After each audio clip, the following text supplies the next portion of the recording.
everyone, welcome to the RotoGrinders Morning Grind Podcast. I'm your host, Stevietpfl. It's Friday. It is February 23rd. It is 2024. We have a 10-game slate to talk about here on today's podcast. I know DraftKings is 6 games. FanDuel is 10.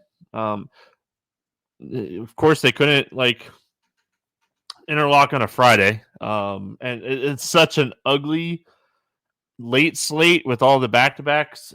Should be fun. I laugh that was a nervous laugh, but joined today as always on Friday by my good buddy Will Priester, ChiefJustice06. Chief, 10 hoop games. How are you doing, my friend? I'm good, brother. 6 on DraftKings, 10 on FanDuel. Going to be very interesting. And away we go. Yeah, a lot to talk about, a lot of back-to-backs. I was just telling Will, what did I tell you? 14 of the 20 teams on this slate are on back-to-backs. Yeah. What that makes for such a great night before breakdown of the slate. First look podcast for sure. Let's jump in, have some fun. Hope everyone's having a fantastic Thursday night over there on YouTube. What's up, YouTube? We get started with Toronto at Atlanta, 244.5 total in this game. Atlanta is a 6.5 point favorite. Toronto is on a back-to-back. I'm going to say that a lot on this podcast. Okongwu is out for Atlanta. Let's start with Toronto. Big win over Brooklyn. The game wasn't even remotely that close. It was close until the fourth quarter. We really saw Toronto kind of put that game away in the fourth quarter. We saw just a giant fourth quarter out of their starters. What do we like here for Toronto going up against a fast-paced Atlanta team that plays little defense? I think we're going to like plenty here, even though they're on this back-to-back, Stevie. This should be a really fun spot. RJ Barrett is a guy that I've been targeting consistently here. And we saw him, have really nice games since the transition to the Raptors. They've got Jakob Poeltl back here at 6,200. He's another guy, Stevie, as they got right before the All-Star break. We kind of saw his minutes, start to increase. So he's another guy I think could be pretty cool in this spot. Now, how are they going to keep handling Kelly Olynyk? I don't know. If I knew he was going to get 25 minutes, I'd play him. Not as sure about him, but those two guys, Poeltl and Barrett, are two guys that I really like. I still don't hate Emmanuel Quickly. He's another guy. Scotty Barnes has been, okay. Looks like Gary Trent's picking up some minutes here at 4,300. I don't hate him. So that group of players is where I'm most interested against the Atlanta Hawks. And that's on DraftKings. Obviously, their price is a little bit different than FanDuel, but definitely like this game for sure. I like Quickly a lot in this spot. I think that, obviously we've talked all season about point guards against Atlanta. I'm not stopping now. I'm on it. I'm going to keep playing it. It's just a phenomenal spot just in general here. So I really like this spot for Quickly. And then you mentioned RJ Barrett, shooting guards have been fantastic against Atlanta. Atlanta just doesn't guard well. It doesn't really matter the position. They don't really guard well. I think they're bottom or top 10 allowed in fantasy points to every position. So it's just a phenomenal spot in general for Toronto. I like Barrett. I like Quickly. I like Barnes. I probably leave Poeltl on the bench today just because, on DraftKings, maybe you play him on a 6-game slate, but on FanDuel, center only 10-game slate. I think you're going to find better options than him. On the Atlanta side, we got Okongwu still out, but we got Capella back. Clint Capella coming back here and playing. But they did say that there is a possibility that Capella plays on a minutes limit for this game. So fun stuff. Let's talk Atlanta Hawks here. What do we like for Atlanta in this 244 total? I think they have the highest implied team total on the slate. No, Oklahoma City does. Just kidding. Yeah, we've got DeJounte Murray here at 7,500 on DraftKings, which is a really good price for him. He's 8,200 on FanDuel. So a little bit of a, price differential there, even in terms of percentage of salary. Trae Young's 9,400. Those two guys are obviously going to be leading the charge. I don't hate Capella at 5,900. If he's going to get the minutes, don't hate Jalen Johnson like 7,300 on DraftKings. And I think those are my main guys. But DeJounte Murray at 7,500, man, it feels like a steal to me, especially as we went down to the All-Star break. He was really starting to flash some upside in a few of these games. So want to make sure I get him included. Toronto's defense hasn't been the same since the trade. Yeah, I mean, this is a very interesting spot. If we don't get like a cap on minutes for Capella, it'd be interesting to see what his ownership looks like because, I mean, with Okongwu out, there's really nobody. I mean, Fernando is technically behind him, and, Fernando could play 20, 25 minutes here. But I like the DeJounte Murray call. Jalen Johnson is always someone that I like to play for Atlanta. I mean, it is on DraftKings, a small 6-game slate, raw points that matter. So Trae Young, he's averaging 62 fantasy points in 3 outings against Toronto this season already. So, I mean, Trae can easily smash here. We got Cleveland at Philadelphia, 229.5 total. Cleveland is a 4.5 or 4-point favorite in this game. Hey, Will, guess what? Both of these teams are on back-to-backs. Let's go Cleveland first. We know that Donovan Mitchell sat Thursday. It was an illness. He was present at shoot around. It was very interesting that he got ruled out in that game, but he did end up sitting. My Magic ended up beating Cleveland in that game. So do we think Mitchell comes back in this one? Do they just give him an extra day? What are your thoughts here on Cleveland? Man, this is a weird one for me, Steven, because I don't know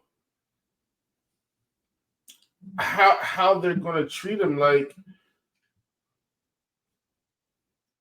if he's to me, what today suggested was he was maybe 50%.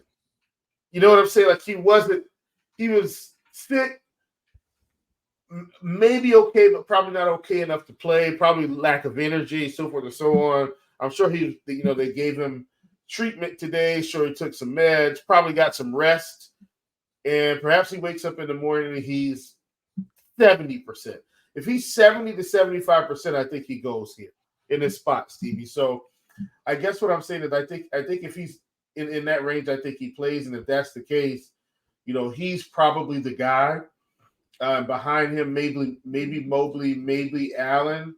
But that's about it for me. That with him back, he's going to soak up so much usage on this team. I do think Garland has value at 6,300. At that price, like on DraftKings, I still think he's got upside to hit some ceiling here.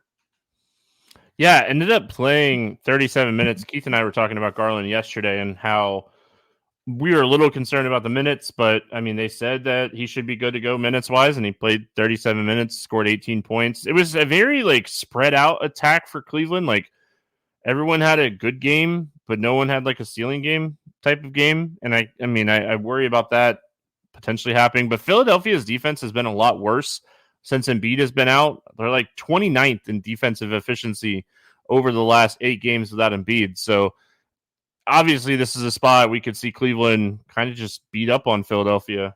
We just recently saw a really competitive game between these two teams. So it's tough for me. I want to see if Mitchell plays or not. If Mitchell plays, I probably don't have a ton of interest in general on Cleveland. If Mitchell sits, I think we go back to Garland. I think we go back to Strus. LeVert had 10 shots and played 27 minutes off the bench. He just shot terrible. He shot 20% from the field. He went 2 for 10. So he's another guy you could potentially go back to in the back-to-back here if Mitchell ends up sitting. And then on the Philadelphia side, Philly just looks terrible right now. They look lost without Joel Embiid. They got beat up by the Knicks. Was it a 14-point game or something like that? It just wasn't pretty. Paul Reed played absolutely terrible. Maxey took 24 shots, scored 35 actual points, and had absolutely no health or help. Kyle Lowry played 25 minutes off the bench. Oubre played 33 minutes off the bench. We saw Batum start and just kind of get run off the floor really fast in that game, and Reed get run off the court really fast in that game. He had foul trouble. What are we looking at here for Philadelphia? Yeah, very interesting spot for them because, man, it feels like Cleveland, if Mitchell's back, should Stevie, kind of win this game here. And that doesn't mean they're going to run away with it, but they have been running away with it when they're fully healthy. I don't hate Reed at 5,800. Like he's been fine. I'm probably not as interested in Tobias at 7,800. I'm probably not as interested in Buddy Hield, although he's been spectacular, Stevie, since coming to Philly. The scoring and the shot attempts have been, just right on par with what we want to see from kind of some of our mid-range stars. So I almost don't hate Buddy Hield as a big, large field tournament play against a tough Cleveland team. You got to think he's going to be – nobody wants to play him today, Stevie. This could be a big spot. He's been putting up 40-plus-ish fantasy points. I didn't get a chance to see what he did tonight, but I think he's a big-time tournament play. And then in terms of Maxey, I'm not as high on Maxey with him beat out, even at 9,100. Like, I'm okay leaving him on the shelf. I think they've got enough pieces to be able to win games without him having to go nuclear. So I think Maxey is a fade for me today. We talked about this yesterday, and I do want to kind of dig into the game flow in the morning and see how much Lowry played with Maxey and how much Maxey got to get off the ball a little bit. Because, we saw 24 shot attempts. We saw 9 free throw attempts from Maxey. He was a lot more aggressive just in general here. It's just the defense has been awful. So Kyle Lowry is 4,200. Kyle Lowry had a really solid game. 11 points, 5 assists, 4 rebounds. Nothing that's going to win you a tournament, but he had a really solid game. All right, we got Clippers at Memphis, 224 total. Clippers 10-point favorite. Clippers on a back-to-back. Memphis is without Bane, Clark, Ja, Pittman, and Smart. Let's go Clippers here first. I was trying to pull up that game's over now. The Thunder beat up on the Clippers in that one. Did. Yeah. They did. What are your thoughts here when it comes to the Clippers? Even though it's back-to-back, I think they're going to beat Memphis. Like they are the better team. I'm going to give them a pass coming off a bye against a good OKC team. So let's give OKC their props. This is not the down OKC. Like they're a good basketball team. But I think they handle Memphis pretty well tonight with this one. I'm okay with Kawhi like at 8,700. Like I know, he's been the one guy that's been pretty good here and fairly consistent. So I'm okay with them playing. I'm okay with Zubac on the low end at 5,400. The slight floor, possible high ceiling play. And I'm okay with James Harden. Not as interested in Paul George as, he's had some moments, but he seems to be the odd man out in terms of upside when they're all playing, in my opinion. So I'm willing to take the fade on him. And I think that's just it. Norman Powell, even though he's cheap, I don't think he's great value because he's kind of a main piece of the team. If it gets out of hand, I think he sits too. Yeah, Clippers are tough outside of George and Harden.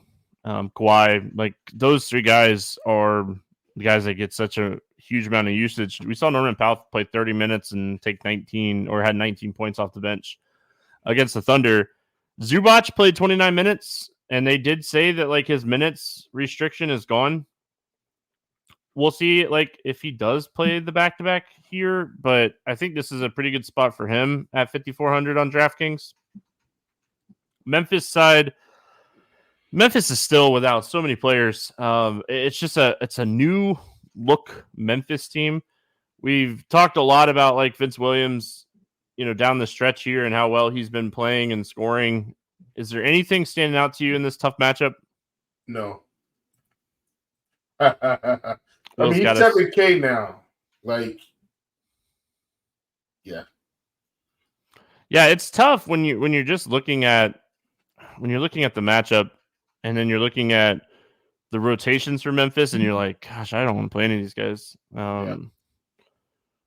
None of them are like cheap enough. Like Concher, he doesn't really have a ton of upside. He's going to play like 20 minutes. And yeah, I just, man, my one question here, just in general for Memphis is, does Derrick Rose start playing like 20, 25 minutes again? I don't think it happens like in this game, but like the ankle, he had a week off. Like, I mean, maybe this is like Derrick Rose playing 20 minutes at 3,900 and getting a ton of usage with that second unit, but I don't think that's something that I would stake money on.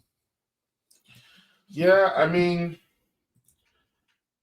he's cheap enough at 3,900. You know what I mean? Like, but he's got to play 25 minutes. I think if he's playing like 15 minutes, it's not worth it at all.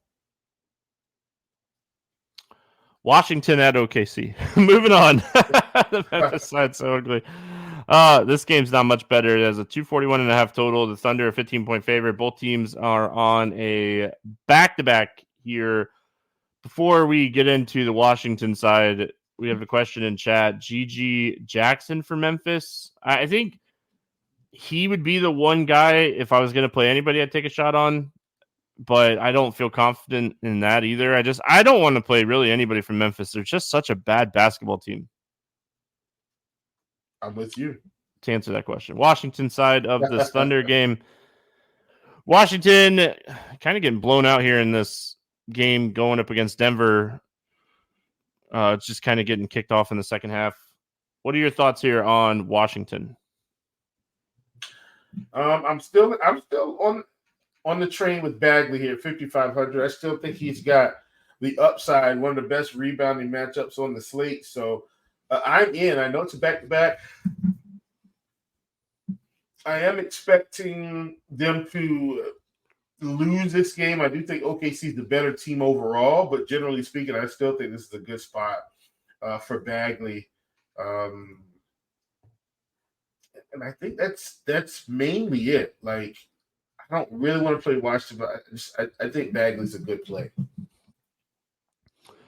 Yeah, I don't mind the Bagley call. Denny Advia is someone we talked a lot about the podcast yesterday and how his role has changed, and he's had 7 shots right around halftime, and he's just shooting terrible against Denver. Maybe he bounces back in this Thunder game. I think Bagley would be my favorite target here, but oh yeah, Advia is still somebody I think we could potentially take some shots on, and hopefully he gets really hot because I need him to his point prop. Thunder side of this one, I mean, I know I was a little curious how like Gordon Hayward was going to kind of fit into the rotation. He only ended up playing like 14 minutes, but that game wasn't necessarily close. I think it was a great spot to kind of get him some run. Giddey only played 23 minutes. Yeah, Jordan Poole did come off the bench. Whoever just yep. Yeah. Mm-hmm. Whoever asked that, it'd be easy. So yeah, Jordan Poole came off the bench. Gosh, man, on the Thunder, like if this game stays remotely close, SGA should smash. Holmgren should smash. It's just whether or not you think this game's going to stay close or not. Yeah, I mean, I don't think it's close, Stevie. But even still, I still just think OKC is just a better team. So I do still think at these prices and how they're distributing minutes is SGA, and that's it for me. Like I don't even want to play Chet. And Chet, I mean, I know Chet can have some performances. Like this could be a nice performance, but I think it would just be SGA for me in this spot. I mean, I guess we should at least mention like Jordan Poole had 12 shots at halftime. He was chucking on that second unit. Like if that's going to be a thing, maybe we play some Jordan Poole here. I mean, hasn't he just fallen off a cliff in terms of real production? But maybe going to the bench is exactly what he needs. No, right? No, I got you. I'm just talking about like the season. Man, this has been terrible. Yeah, it's been an awful year. I think a lot of us were excited about Jordan Poole, and it just hasn't hasn't really worked out. But back to the Thunder. I mean, Holmgren, Williams, SGA, all in play for me, but that's really it. I don't think I want to touch like Giddey with like Hayward potentially there. Dort, I don't think I want to play him either. He had a really good like shooting night against the Clippers, and I just don't think he repeats that performance. Miami at New Orleans, 223.5 total. New Orleans, a 3-point favorite. Hero is questionable. Richardson is out. Rozier is out. And hey, New Orleans, they're on a back-to-back. Let's go Miami first. Obviously, Tyler Hero news matters because if we do end up getting like Tyler Hero and Rozier out for this game, Butler, Jaquez, Robinson, all these guys would be players that I think we want to target even in a so-so matchup. Yeah, for sure.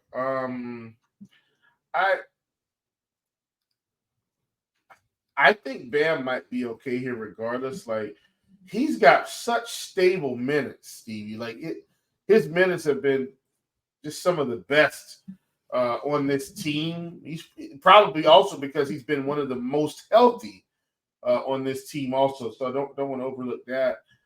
I'm with you. If these guys sit like Hockey has at 5,100 playing 30-plus minutes is, spectacular. Jimmy, I wouldn't mind Jimmy in this spot as long as he's going to play the minutes. And I think these main pieces would be main pieces. I said main pieces would be really good targets. And I think I'll reserve Duncan Robinson for, Tyler Hero will have to sit for sure for me to get the Duncan Robinson here with Jimmy Butler back. On the Pelicans side, we did end up seeing Ingram sit on Thursday. It was an illness. They did say he was unavailable. We got that news somewhat early, and they said they are unsure if he'll be able to play Friday or not. Zion played 35 minutes and had a fantastic game. 27 points, 10 assists, 2 steals, a block. It was just a Zion type of game, but I think CJ McCollum took 22 shots with no Brandon Ingram in that game. We don't necessarily love the matchup. Oh, and the saga of Valanciunas and Larry Nance continues. Larry Nance played 12 minutes. Valanciunas played 27 minutes. And Valanciunas had a 2014 game. And this is just what's so irritating about like the situation is like when Valanciunas gets 25-plus minutes, he is a guy that smashes. And But tonight, Nance will play 25 and Valanciunas will play 18. Yeah. Like, it's just what they'll do. And of course, I like Larry Nance just for the previous slate, Steve, by the way, just so you know. Oh, yeah. What are your thoughts here on the Pelicans on a back-to-back going against Miami? I think if Ingram is out, I'm still interested. If Ingram is in, I'm not interested in anyone. It's kind of how I feel. Does Zion play in the back-to-back? Like, so many questions. Does Valanciunas play in the back-to-back?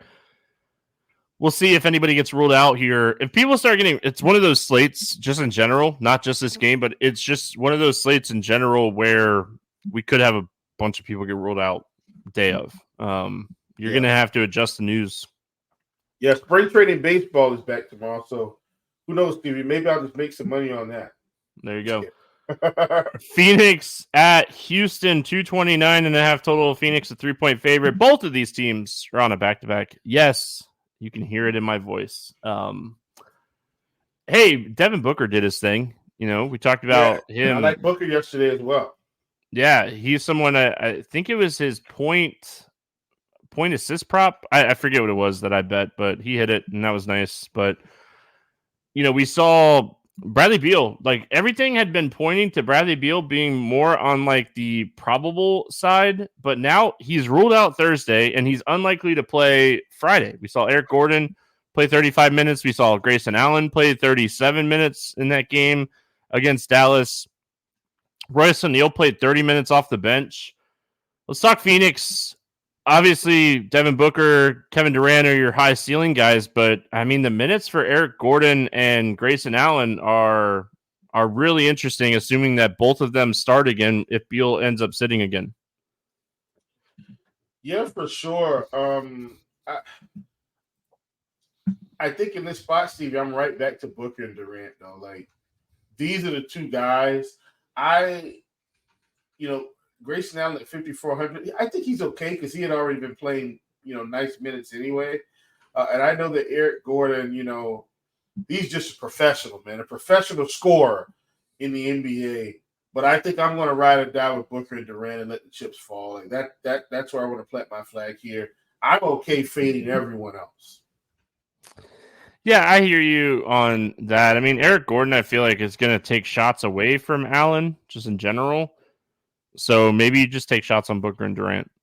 Yeah. And I don't love the Royce O'Neal playing 30 minutes off the bench. He did have like a 10-9 game. If you want to chase that. Yeah. Houston side, Houston on a back-to-back 2. They got blown out by New Orleans. Blown out. Yep. Sengun hit his under 9.5 rebounds if you were able to jump on that before it moved to 8.5. And then we did see Van Vliet go back into the starting lineup, play 30 minutes. We saw Thompson come off the bench, which definitely helps Sengun in the long run, just in general. What are your thoughts here on Houston? I don't hate Van Vliet at 6,700. I think he played 30 minutes because of the blowout, Steve. If this game's close, I think he's playing 35 to 37 minutes. Nothing has indicated that he, wouldn't play the upper 30s. Like that's what he's been doing all season. So I think he plays. I'm okay with Sengun here at that particular price. I mean, I think he's cheap enough. This is more the DraftKings price more than the FanDuel price, but DraftKings at 8,500. I'm still okay with that. But mainly, man, I take Fred VanVleet at 6,700 on DraftKings is incredible.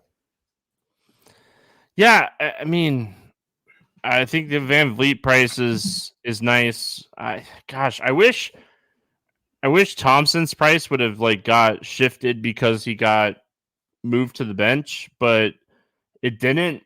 He ended up taking a ton of shots with that second unit. Man. Thompson cost me big time tonight too. We had this under PRA because it came out and then Van Vliet was going to play, so he still hit it because of the blowout. It was terrible, just terrible. He had a good game. He's such an active rebounder. I just don't I get why they're not starting him, but if I was making the lineup, I'd figure out how to start Thompson over Brooks. I don't know, but that's me. I'm not an NBA coach though. In chat, Yeezy did say Van Vliet left the game for a little while but came back. Maybe Van Vliet sits on the second end of a back-to-back here, and we could take advantage of Sengun's unders and Thompson's overs and play maybe some Thompson. Thompson's a guy where if he's going to start against Phoenix, I'm going to have a lot of interest in him if Van Vliet's out. So maybe they limit Van Vliet on the second end of a back-to-back here. All right, moving on. We're going to shift gears now. We're going to talk strictly FanDuel because DraftKings does not have these 4 games on the slate. They'll probably make a secondary late slate, a 4-game late slate, which would be kind of fun. Don't have that pulled up in front of me, so we're going to talk FanDuel here. We got Charlotte at Golden State, 229.5 total. Golden State a 14-point favorite. Golden State and Charlotte on a back-to-back. That's the drinking game today, back-to-backs. But I don't know what the NBA is doing with their schedule. It's hey, everybody get healthy. Let's, everybody get healthy, take a week off, and then when you come back, we're just going to play back-to-backs. All right, let's go your Hornets first. They're in a competitive game against Utah right now as we're recording this. I assume LaMelo ends up sitting again. I assume Mark Williams ends up sitting again. What are we looking at here on Charlotte? Man, well, on FanDuel, Stevie, Trey Man is 6,300 now. I don't like that price. That's too rich for my blood. You got Cody Martin at 5,400. That's pretty meh. You got Miles Bridges at 9K, Brandon Miller at 6,900. You've got Grant Williams at 5,200, which is probably okay. You got Nick Richards at 57, which is probably okay. But generally speaking, I don't like the pricing on this squad. So I'm not going to be playing a whole lot of Charlotte Hornets here. Yeah, I mean, Trey Mann is someone that I talked about a lot on the podcast yesterday. He had a terrible, terrible first quarter. He's bounced back a little bit. He's still not having like a stellar game. But this price on FanDuel is a lot different at 6,300. I feel like Grant Williams would be my target here. I think that Grant Williams is going to, like I said, play that PJ Washington role, 28 to 32 minutes off the bench. He had 0 rebounds in the first half, but ended up having like 10 points. So Grant Williams would probably be my favorite play from Charlotte. Bridges and Miller, they kind of eat into each other's like production and Mann's production a little bit. I mean, I could see like Richards getting run off the court here and like Grant Williams playing a lot more with Golden State. Like, couldn't we like potentially see like Draymond and Grant Williams play the 5 against each other in this one? Like, definitely possible. I think that I really want to target Grant Williams again. Even if he does end up like kind of stalling out here on Thursday's slate. And then on the Golden State side, they're going to be on the back-to-back. They're playing the Lakers on TNT. They got a televised game. And I mean, overall, for me, it's always Steph. Like, he's the guy that I would target the most. We love big men, maybe Draymond and Steph in this spot. I mean, Kuminga just hasn't been playing great recently. So Steph has 16 points in the first quarter of that Lakers game. Oh, that guy is just so good at shooting basketball. What do you like here for Golden State? Yeah, man, definitely Steph. I mean, he could torch us here in this spot, Steven. That's not he probably is going to torch us, to be honest with you. I don't hate Wiggins. Sneakily, Wiggins is starting to play a lot better as the season goes along. So I don't hate him. I don't mind a shot on Kuminga only in tournaments though, like strictly a tournament play. And then you've got Klay Thompson here at 5,700. I feel like I've somewhat been the Klay whisperer this season, and I know they're going to be on a back-to-back, but this spot against Charlotte, Stevie, he's going to have wide open shots galore. You just got to hit him. At 5,700, I'm willing to play him as well. I was reading a report the other day that the Magic are going to go very hard at Klay Thompson in free agency this offseason. I don't know how I feel about it, Will. But why? I don't know why I feel about it, Will. Like, I mean, I still think, despite this bad season, I think he's just older and has had some injuries. I don't think he's worth the big money. But if he doesn't have to take the big money, Stevie, and you can he's gonna take a big contract though. No, I don't think he can get. I don't know if he can fetch the big money anymore. Like, you know what I'm saying? But I mean, if you've got like the combination of your point guards and Klay and Paolo and Franz, and I mean, all he's gonna have to do is I hate to say this, he's just gonna have to shoot. Right? Yeah, that's it. You surround him with good defense. I mean, I hear you. Okay, if Klay can come in and on the Magic team and average 20 points a night, that would make a huge difference in an Orlando team that desperately needs another scorer. So I guess I hear you, but if he doesn't have to command big money, that's gonna. I just feel like he's gonna take big money, but he's gonna take big money to come to Orlando. Orlando's a fun city. You should come, Clay. I know you listen to the podcast. Thanks for listening, Clay. Milwaukee at Minnesota, 224.5 total here. Minnesota is a 4.5 point favorite. Middleton's out for Milwaukee. Minnesota is on a back-to-back, right? Pretty sure they're on a back-to-back. I could be wrong. This Minnesota? One, are they on a back-to-back? No, I don't think so. Okay.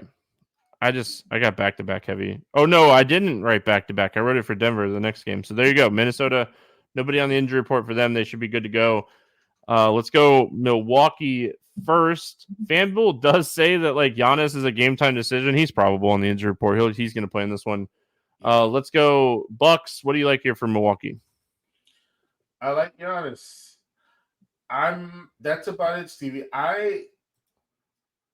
Look, man, as crazy as this sounds, Minnesota legitimately has been a tough defensive team. I don't feel good about targeting anybody but Giannis. Dame at 8,500. If you would have told me that earlier this season, Steve, I'd be signing up for Dame at 8,500. I think this is going to be a tough spot for him. Just give me Giannis. That's it. I have gotten to the point where I don't like playing anybody against Minnesota. Yeah. And I feel like I respect this team enough that, I mean, they have consistently been the number one defensive rating team all season. I mean, better than Cleveland, better than Boston, better than the Thunder, better than the Magic. Like all season, this team has stayed up top. And they play slow. They play at the 26th pace in the NBA. Like Milwaukee will try to push the pace in this game, but this game's in Minnesota. Minnesota's a good defensive team. Milwaukee's getting better defensively, but they're still not like, I mean, it's night and day than it was beginning of the season, but they're still not like a top 10 defensive team. I think they have the potential to be a top 10 defensive team, but for me on the Milwaukee, we have seen like the trend that like Doc really loves to play Malik Beasley and Bobby Portis. I think Bobby Portis is someone that gets 25 plus minutes in this game, maybe closer to 30 because of Minnesota's size. Maybe there's a little bit of value, but it's just a terrible matchup. And the other side of this one, the Minnesota side, like Milwaukee's playing better defensively, yes, but I mean, this is just one of those spots where Rudy Gobert or Karl Anthony Towns could have big games. You know, Brook Lopez is guarding one of these guys potentially.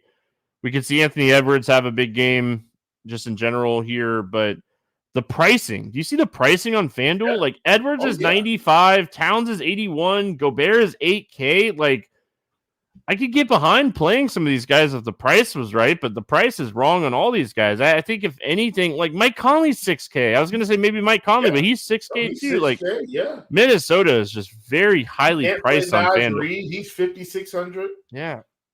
Yeah. Like, hey, FanDuel, you added the 4 games, but you're not making spots playable because the pricing is, I love basketball. All right, Denver at Portland, 218.5. Denver's a 9.5 point favorite. They're on a back-to-back. Portland is without Brogdon, Brown, Henderson, Sharp, Williams, Walker questionable. Let's go Denver. Denver should control this game. They should crush in this game. We're seeing them beat up on Washington just in general. Washington from the tip, too. Yeah. I think someone said Jokic had a triple-double in 16 or 18 minutes in chat. Might have been the first quarter. Yeah, just wild. What do you like here for Denver?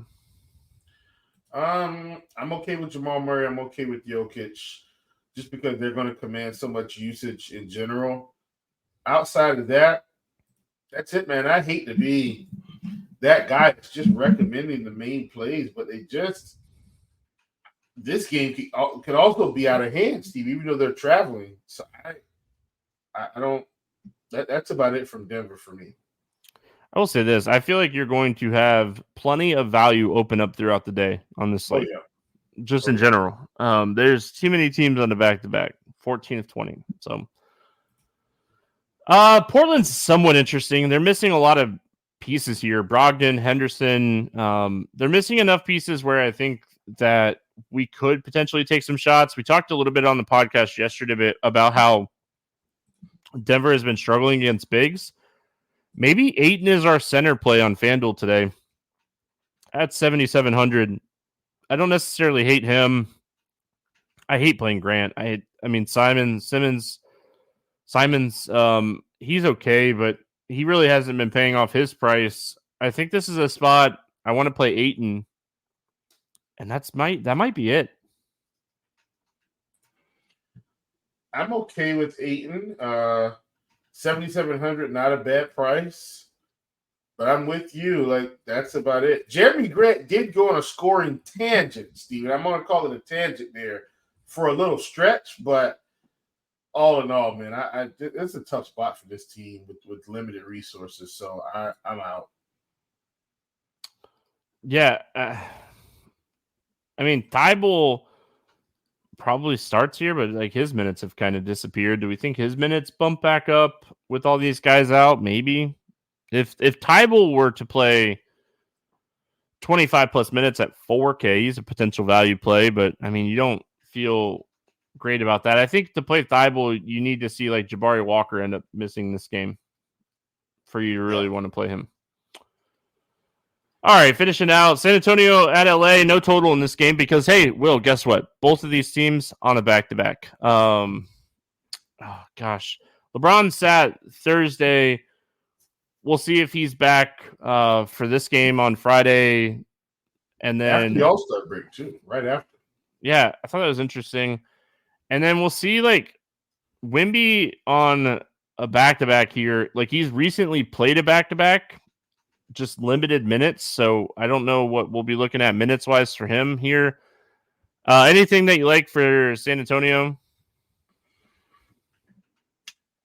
Man, I really think it depends on like the availability of these Lakers. Like if LeBron is back and AD's playing, and the Lakers have more out than just those guys too. Like Christian Wood was out, I think Max Christie was out, and who else?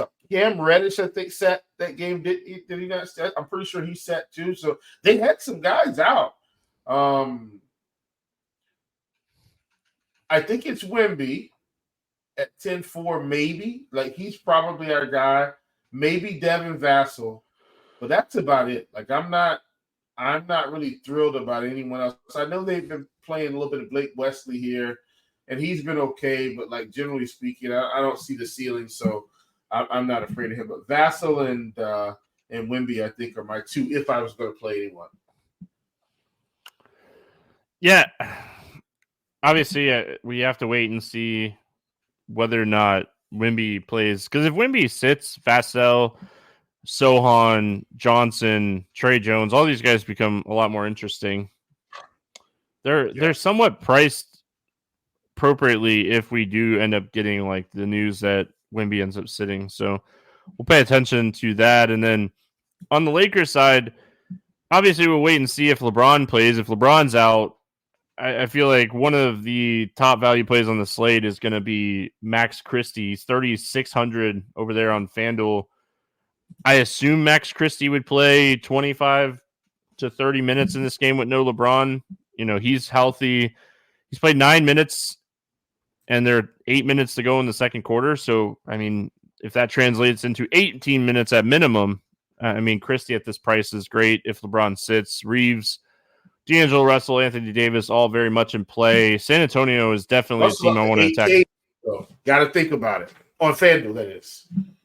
Yeah, I think if LeBron's out with a San Antonio matchup, I think I still pay $8K for D'Angelo Russell. Yeah. I think that price is right. Good show. Any final thoughts on the Lakers here? Give me AD, man. 11-2, really good spot for him. I mean, he's been really, Stevie, AD's been really good all year. Like, if you just kind of look through, like, as a game log person, it's 50s and 60s, Stevie, just jam-packed. And at 11-2, I mean, I couldn't pass him up in this spot with no LeBron against the Spurs. Yeah, I hear you on that. I mean, definitely. All right, let's play the morning grind game. Yes. We are going to play it on DraftKings just because the game is kind of set up for DraftKings. And yeah, enjoy your families, people. Don't waste your time with this FanDuel slate. I'm kidding, like play FanDuel, but Stevie, you know what I'm saying. Slate ends at 8:00. You got the rest of your night to yourself.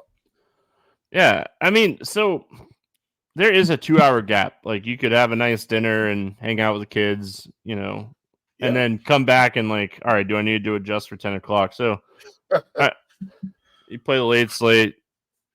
You could watch truck and Xfinity qualifying, and I'll be doing trucks tomorrow. No, there's a doubleheader Saturday, so trucks and Xfinity qualifying. But I'm saying like we get that information. Yep. So, all right, morning grind game. Favorite play under 5K to go 7X. Who do you got? Oh man, give me.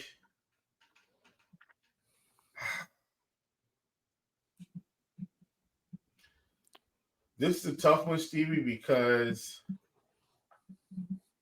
I don't feel like there are a lot of good plays.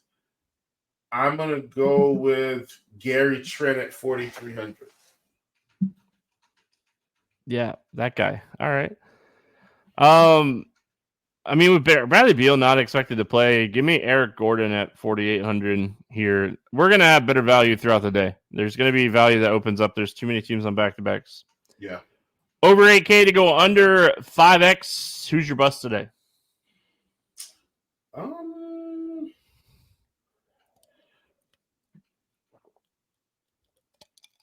Give me Maxey at 9,100. That was mine too. I like that. I agree with you. Tough matchup against Cleveland. Price still up. I mean, I'm leaning Bam at 8,400. I could see Bam having a really solid game and having an upside game here, but I just don't know if I get to Bam a lot on this slate. It's him or Sengun. I think one of those two guys busts. Sengun hasn't been showing a ton of ceiling, so maybe Sengun over Bam, but I don't like either one of those guys. Will took my answer. Blame Will. Favorite 6X play today? Who do you got? Give me DeJounte Murray from the Atlanta Hawks, 7,500. Yeah, I like that quite a bit. I mean, I keep coming back and looking at the slate just going, how am I not getting a lot of exposure to Bagley going up against the Thunder? So yeah. I really like Bagley here at 5,500. So he's my 6X play. Hey, Cade Cunningham was my 6X play yesterday, wasn't he? I think. Or he was my Let's Get Weird GPP play. He crushed. He had like 50 fantasy points. I know he crushed his point prop. Yeah, Let's Get Weird.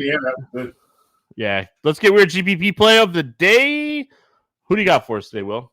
Give me Fred VanVleet on a back-to-back, facing Phoenix, slightly depleted with one of their big three down. 6,700. Price, I think, is a little bit too cheap for his upside. I'm going to go to Amen Thompson off the bench for Houston. I would love this obviously wouldn't be a Let's Get Weird GPP play if we did get news that VanVleet end up sitting on the back-to-back here, but Thompson is someone I think could smash in this matchup given the minutes. There's no props out. I was looking and like there's nothing out right now. Teams on the back-to-back. I know it's So we'll have to skip the betting and pick 'em plays today. We'll have some stuff up hopefully Monday for that, but there's just nothing up. There was a couple spots up and there was like nothing jumping off the page to me. So yeah. Any final thoughts before we get out of here, my friend? Negative, man. Glad to be back on with you, and glad that Stevie MLB is like right around the corner. So I am so excited. Yeah. If you do want pick 'em plays throughout the day, make sure you head on over to rotogrinders.com/Discord. Check out Chiefs Prop Shop over there. They're posting stuff of all kinds of sorts all day long. They got nonstop action now. They're playing darts, Stevie. Now I haven't gotten the darts yet. Okay, but I mean, man, it's on like Donkey Kong in there right now. I mean, my good buddy the Siege has been crushing some dart stuff. So I think I need to get into Dart Street. I need to get into Dart Street. But yeah, you could check all that stuff out. I think almost all the channels except for Grant's Action Lounge and the NASCAR Discord channels are all free now. You can check out like NBA. His game theory channel. He's just live. Yeah, Blenders, Grants, and that Stevie guy on his NASCAR channel. And I think Cardi's stuff, the Bat and Blitz have a pay. But if you want to talk NBA throughout the day, I'm always popping in over there on Discord. So check that out. It's going to wrap it up here for Friday. Hope everyone has a fantastic weekend. We're back Monday talking hoops. Good luck, everyone. We'll see you then.